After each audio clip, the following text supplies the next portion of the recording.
Η Ιερά Μονή της Υπεραγίας Θεοτόκου Ολυμπιωτίσης είναι το πιο γνωστό και παλαιό μοναστήρι της παρολύμπιας περιοχής. Κτισμένο σε περίοπτη θέση, στον λόφο πάνω από την πόλη της Ελασσόνος, αιώνες τώρα, έχει καταστεί το σύμβολο, φάρος ακτινοβόλος, της Μητροπόλεως και Επαρχίας Ελασσόνος, αλλά και από τα σημαντικότερα ιερά προσκυνήματα της Θεσσαλίας.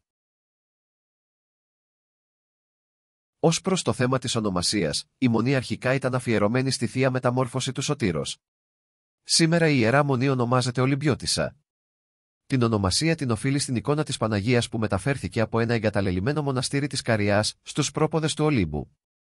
Σύμφωνα με την παράδοση μετά τη διάλυση της Μονής της Καριάς, η εικόνα της Παναγίας ξεκίνησε για να έλθει μόνη της στην Ελασσόνα.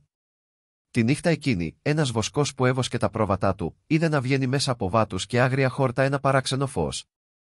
Φοβήθηκε και έσκυψε ασυναίσθητα, πήρε μία πέτρα και την έριξε με δύναμη προς το μέρος που είδε το φως. Αμέσως αισθάνθηκε το χέρι του παράλυτο. Τρομοκρατημένος, έτρεξε στο χωριό και διηγήθηκε στους συγχωριανούς του το συμβάν. Την επόμενη έτρεξαν στον τόπο του θαύματος που υπέδειξε ο βοσκός και βρήκαν την εικόνα πάνω στην οποία ήταν σφυηνωμένη η πέτρα.